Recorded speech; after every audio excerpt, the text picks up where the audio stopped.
This call is being recorded. Good evening, everyone. Welcome to Essential Oils 3030.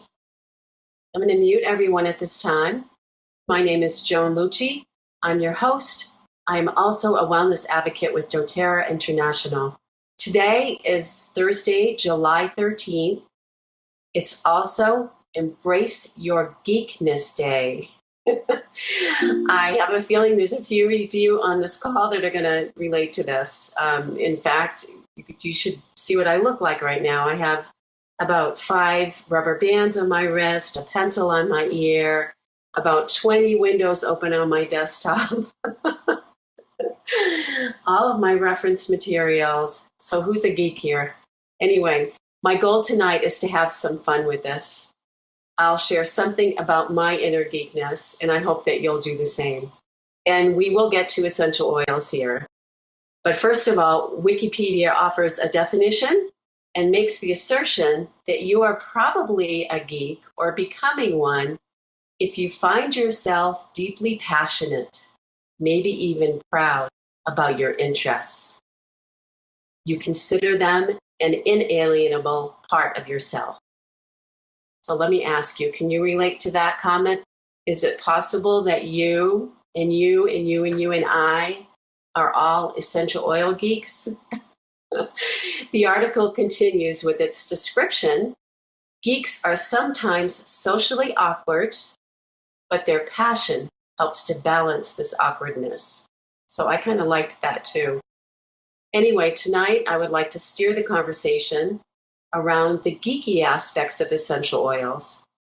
Of course, this means we'll talk about science and chemistry, but we'll also venture into other aspects of essential oils that I think of in terms of geeky too.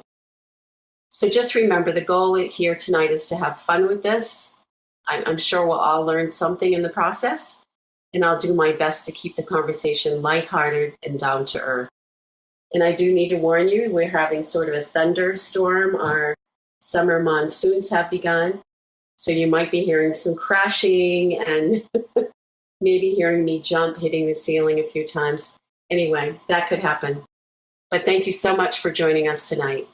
So I'd like to begin by first suggesting that just your presence here at a techie teleclass entitled Essential Oils 3030, that says something about your geekness. Think about it. You used technology to get here. You dialed in from your personal communications device, whether that be your smartphone or iPad or laptop, or maybe like me, you have it open in a couple of different places. And even the technology itself, the uberconference app, may have auto-dialed you into the call. That's really geeky, right? And most likely, you intuitively use and cultivate your knowledge about essential oils that help make you a VIG. And I came up with that term myself, VIG. VIG, very important kind of geek. This is a geek that is more balanced, more centered, and socially more outgoing, or at least a little less awkward. So I will make my own statement here that essential oil geeks are a different breed, and that possibly we are a little bit more intuitive and in tune to our own emotional and physical world. So geekness, including essential oil geekness, can manifest in many different ways. I will make that assertion as well. For example, and now this is a big claim that I'm making here, but I sometimes think of myself as an essential oils culinary geek. Like Alton Brown, maybe? That might be pushing it a bit. I admit that my experimentation with ingredients has propelled me to learn everything I can about creating recipes featuring essential oils. In fact, if you know me, and if it's safe to ingest, you know that I've tried it in a recipe. So my geeky, unscientific studies have led me to conclude that essential oils do, in fact, add big boosts of flavor with unbelievable health benefits. That's my kind of geeky. And you've got your own geeky too, I'm sure. Some of us, for instance, exhibit essential oil geekness with words. And in the world of essential oils, it sometimes seems that we have our own vocabulary. Am I right? I mean, we've got sesquiterpenes, monoterpenes, ketones, esters, ethers. Oh my. And think about this. Essential oils, especially when they are the high therapeutic grade quality that we're used to with doTERRA, they're often referred to by their Latin and botanical names. And certainly, when we're learning to read essential oil labels, it's really important to be able to identify this information. So I know I'm speaking a little tongue-in-cheek, but this is a serious part of it. It is important to understand the Latin terms, the botanical names, and what's on those doTERRA bottles. For instance, and I'm going to, I don't usually open up the call this early, but we are going to open it. I have a bottle in my hand that reads Citrus Bergamia. Citrus Bergamia. And the common name is spelled Bergamot. Anybody out there care to share how that is pronounced? And a little hint, there's actually 2 pronunciations in English that are acceptable. Derek, I know I can put you on the spot. Maybe Nick too. Nick, hey. Bergamot. Bergamot. You got it. And I thought that in Sicily they said bergamote, but they don't. They just kind of, the mot is more like bergamot. You know, it's a little softer, but that's perfect. In Sicily, I was saying bergamonte. Sounds better. But anyway, you got it. It's bergamot. It's spelled with a M-A-A-T sound, or also bergamot, M-O-T, with that kind of a sound. So both of those are completely acceptable. Thank you, Nick. No problem. And let's talk about this for just a minute, too. Let's just talk about some of the aspects of bergamot. It's a fragrant citrus fruit. It's about the size of an orange. And I've never seen one in person, but I've seen pictures. It's the color of a light green lime. It grows throughout the Mediterranean. And as we've already discussed, doTERRA sources its bergamot from a family-owned orchard in Sicily. So the essential oil comes from the rind of the fruit, and it's cold pressed. Now, vast amounts of bergamot essential oil are produced for the perfume industry. The doTERRA, although it's very aromatic, ours offers powerful therapeutic benefits. It can be used aromatically, topically, and internally. So some of its unique benefits include, I'd say first off, emotional support. It has a very soothing aroma that can help to calm and relax when used aromatically. And I'm actually using a little bit of that tonight in my diffuser. Bergamot is also great for the skin. It can actually help purify and rejuvenate the skin.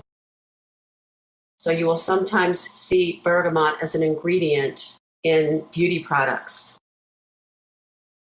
And topically, it's used in massage therapy, mostly for its calming benefits and for its aroma. So it's kind of doing double duty in that case. So I did mention it can be used all 3 ways, but when it is used topically, it should be diffused for young or sensitive skin. And it's also important to remember that because it's a citrus, it will have some photosensitivity. So there's another geeky word. And photosensitivity refers to the chemistry of what happens when a substance comes in contact with UV rays or natural sun. So it is recommended if you have applied it to a part of your skin that's exposed, stay out of direct sunlight or exposure to UV rays for at least 10 or 12 hours rather. One of the most popular ways to use bergamot is to diffuse it. And that could be straight from the bottle or with a diffuser. Whether it's the classroom, at work, at home, it has a beautiful aroma that is readily accepted. So it's not one that you have to worry about, but it can help in any situation where tensions are high or stress levels are high. So if there's something going on at work and you just kind of want to keep keep that tension level down a little bit, plug in your diffuser. People will love you for it. It can also be applied to the skin. Consider using it while showering or bathing. And that does double duty. You'll be deeply inhaling the aroma and experiencing its calming benefits while enjoying its skin purifying properties as well. Interesting thing that I learned to do, and I think I got this from Erica Butler. She's not on the call tonight, but it's her birthday. So happy birthday, Erica. And here's the tip that I got from her. Use a drop of bergamot essential oil to turn an ordinary cup of black tea into an incredible Earl Grey tea. So you can also add bergamot to flavor your drinking water. And typically, bergamot is one of them. doTERRA suggests 1 drop to every 4 ounces of liquid with the citrus fruits. You can also apply it to your feet before bedtime, just to help you relax and get in that nice quiet mode. Or use it with a carrier oil for a calming and relaxing massage. Consider adding 1 or 2 drops to your favorite skin cleanser, or if you have a DIY recipe for skin cleanser, 1 or 2 drops is an excellent addition. Topically, again, I had mentioned this, I'll say it one more time. For young and sensitive skin, you do want to dilute with a carrier oil. Something like fractionated coconut oil is excellent. Do avoid sunlight and UV rays for up to 12 hours after applying. And as always, with topical use, keep out of the eyes and the insides of ears and your nose. And here's a little bergamot chemistry geekness. The primary chemical components of bergamot are limonene and linalool acetate. On the oil properties wheel, limonene is in the monoterpene functional group. And what I learned from something that I watched from Dr. David Hill, doTERRA's chief medical advisor, it's in the monoterpene group, which explains the science of why bergamot can be so uplifting to the spirits, uplifting to the emotions. So Dr. Hill goes on to talk about the monoterpene functional group being one of the qualities of those essential oils are that they are uplifting to emotions. So the secondary key constituent is calming. The linalool acetate, which is the secondary key constituent, is calming. So interesting that bergamot can be both uplifting and calming. So it is a great one to use during the day when you just need to keep things on an even keel, but you don't want people falling asleep necessarily. So consider bergamot. Now I've got another one for you. This is one that I just learned this week. How do you pronounce, I'm going to put this one in my hand next, Cassia. Cassia.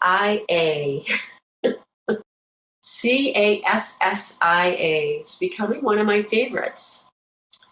Anybody out there want to take a shot? When I heard it last week, I didn't believe it, so I actually had to research. Am I a geek? Yeah, a little bit. Cassia. Nick, you're a brave geek. Yeah. Hi, Cindy. Hi, it's Cassia. No. No. Where's my buzzer? No, It's not. Want to take another shot?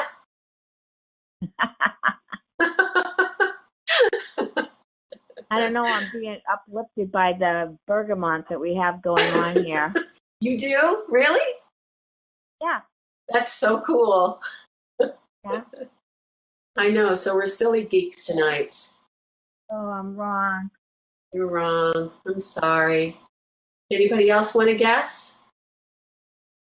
It's Cassia. Cassia.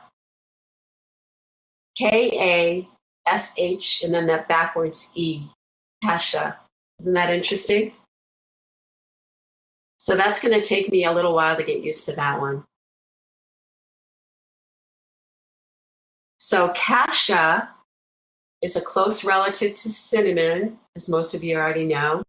It has a wonderful and a very familiar fragrance. Historically, it's been used for thousands of years. There are many, many biblical references to cassia.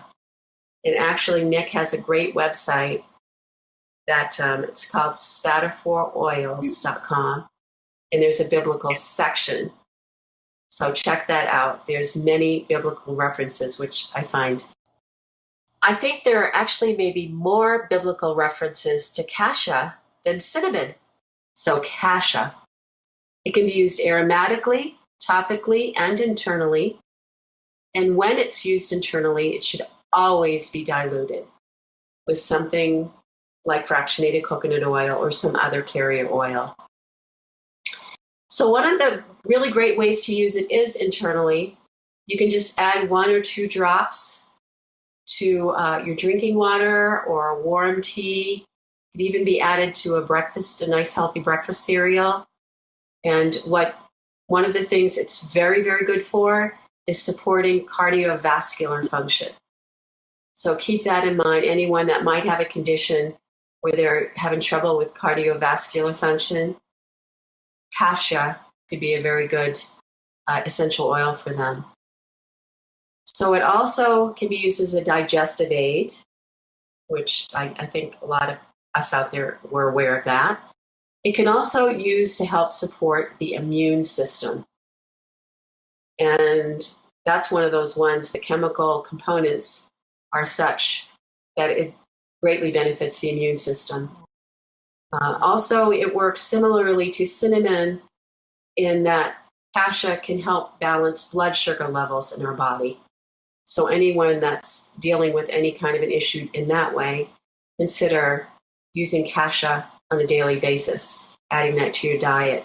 If you do have a serious condition, as always, do check with your doctor first. And studies have also suggested, I don't think we have any under 18 on the call tonight, but cassia may also help to enhance male sexual function. So keep that one in mind for Valentine's Day or a romantic evening or for whatever reason. Anyone that might have a condition there, this could be very helpful in that way. So the main chemical components, here's our geek stuff again, are cinnamaldehyde, cinnamyl acetate, and that's CINNAMYL acetate. The cinnamaldehyde is the chemical component responsible for the beautiful, warm, and spicy aroma of cassia. Also, recent studies, one of them was included in one of the doTERRA science blogs. If you're a geek, you do need to check out the science blogs. Suggested that you can use cassia internally to support healthy molecular function in the kidneys. And it also has potential benefits to colon health. The study referenced a research that was published by the University of Arizona suggesting that cinnamaldehyde activates the endogenous antioxidant response in colon cells. So endogenous, here's another geeky term, refers to natural and internal. So it can help to activate the antioxidants in colon cells. Activation of this antioxidant response is a natural means of maintaining healthy colon cells. So cinnamaldehyde is impactful aromatically, and chemically it has many health-promoting benefits, especially when ingested. So again, treat yourself, your inner geekness, to the doTERRA Science blog for more information about cassia and other essential oils that we're discussing tonight. So cassia, just to wrap that up, it's in the functional group with the aldehydes, which are known for supporting the immune system. Again, I got that from David Hill, one of his presentations. Aldehydes, immune system. So keep that in mind. And then our final essential oil for tonight's geeky pronunciations is, and probably the toughest one, And I know this one and I still say it incorrectly. And Cindy, if you're still out there, maybe you want to give this one a try. Ylang, Ylang. Anybody want to take a stab at that one? Come on, Cindy. Ylang Ylang. Say it again. Ylang Ylang. You're very, very close. Ylang Ylang. The last syllable, shorten the A. Yay. Ylang, Ylang. Long. Okay, so that's this one I have to work on too, but you were really close. I'll give you that one. Yay, Cindy. Thank you. Yay! Where's my bell? Ring the bell. So now let's see if I can talk about this essential oil and say it correctly, pronounce it correctly. Ylang Ylang. Now comes the hard part, right? So I'm going to go through this one pretty quickly. This is a lot of us love the fragrance of this one. I'm actually diffusing this one with bergamot. And what else did I put in that? Oh, geranium. So it's kind of an interesting combination. Ylang Ylang essential oils derived from the star-shaped flower of the tropical Ylang Ylang tree. And it's used extensively in perfumes.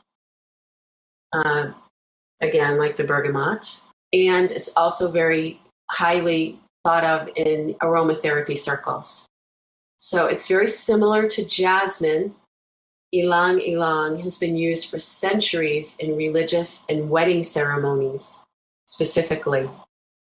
In the world of aromatherapy, Ylang Ylang is used to lessen tension and stress, and also to promote a positive outlook. So maybe that's why I'm being geeky but silly tonight. All these beautiful essential oils that I'm diffusing. So you can frequently find Ylang Ylang as an ingredient in the most expensive and luxurious hair and skin products for both its fragrance and for its nourishing and protective qualities.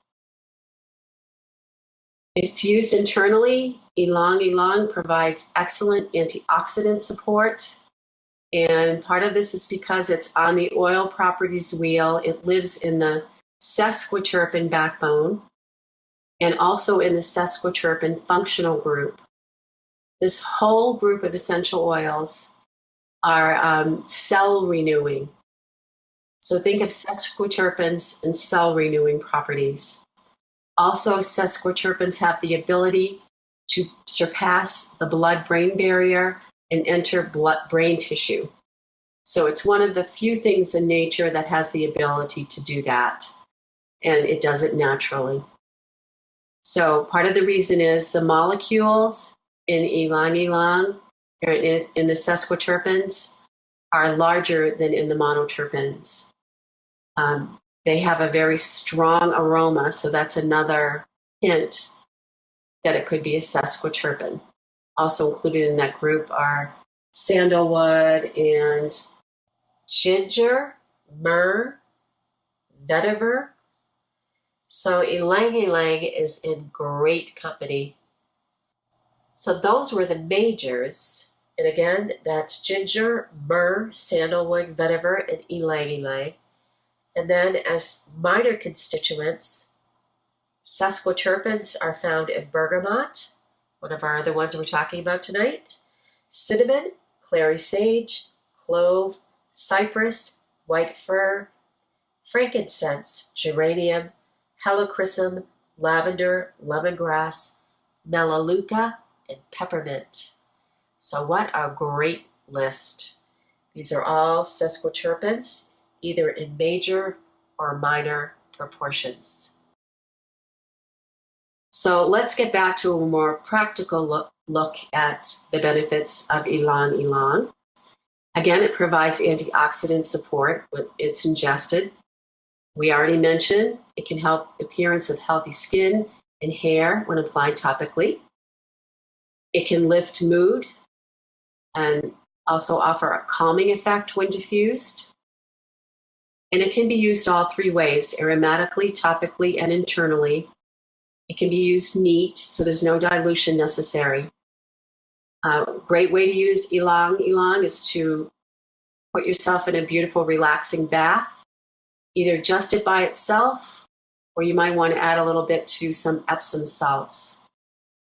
You can also use it to refresh your skin with a nice aromatherapy steam facial using Ylang Ylang. You can put it on your wrists for a sweet floral perfume. And I think we already mentioned this, but adding it to a carrier oil to use for a deep hair conditioner. It's a great, easy way to give yourself a luxurious deep hair conditioner. And again, one of the most beneficial ways is to take it internally for its antioxidant support.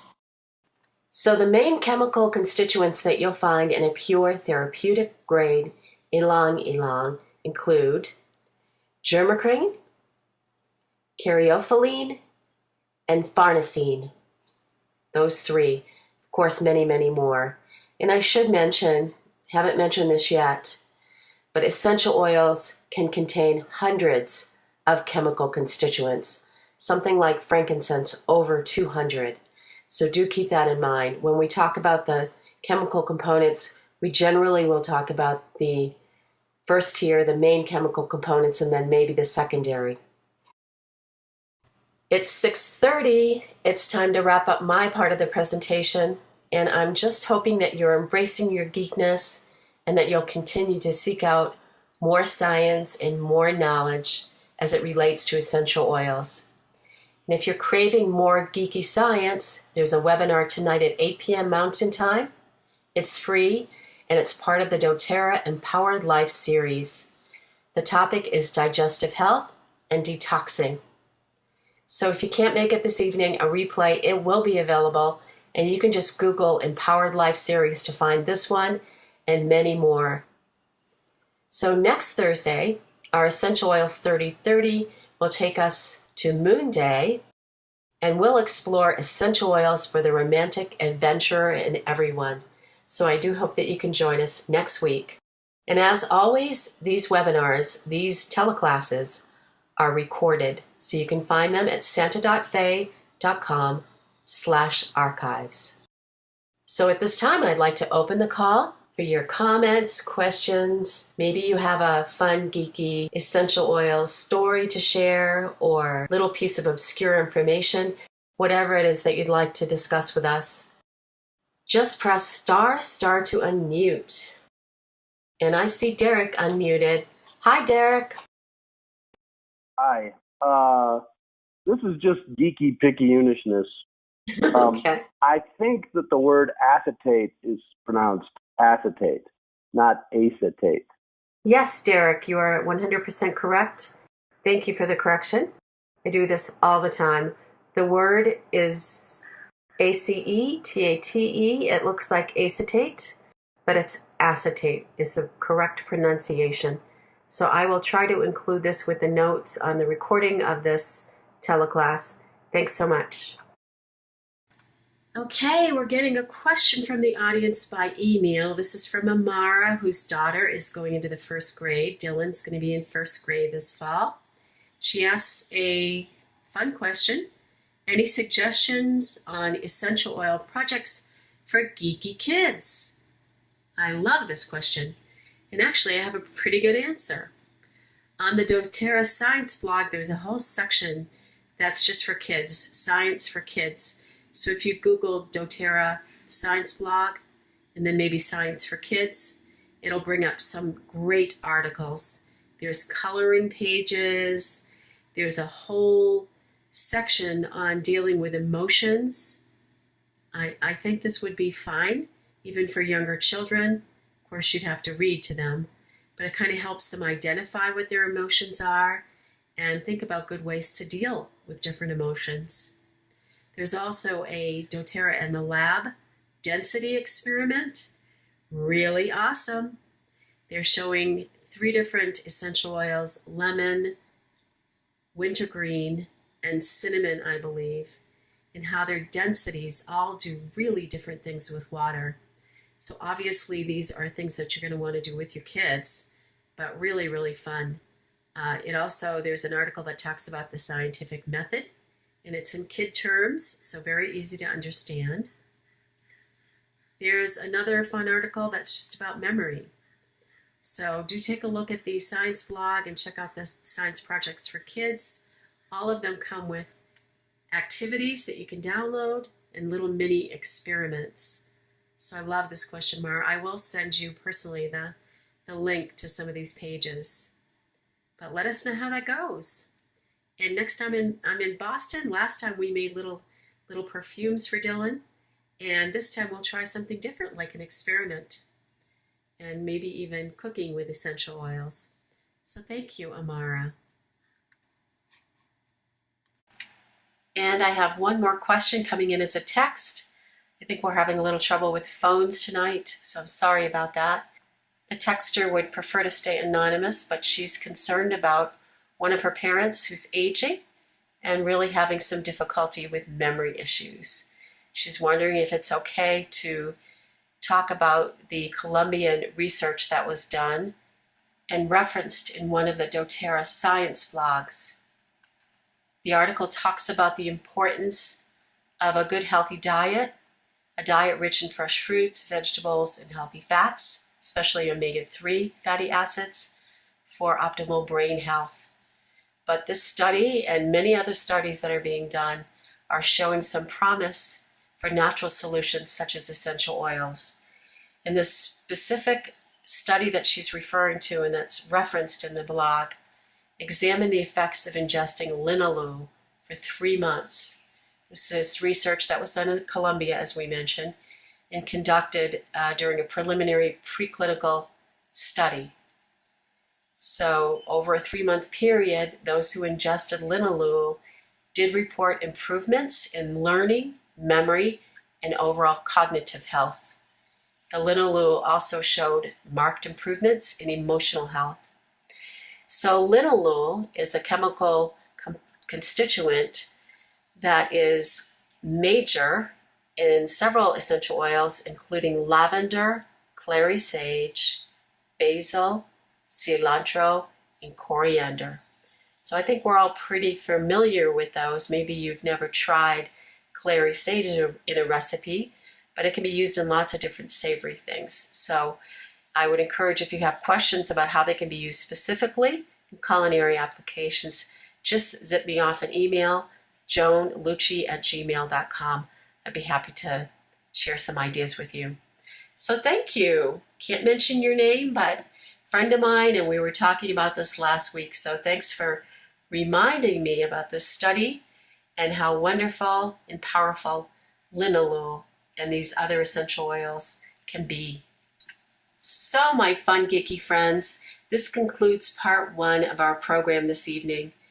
Please do join us next week and every Thursday evening at 6 p.m. Mountain Time.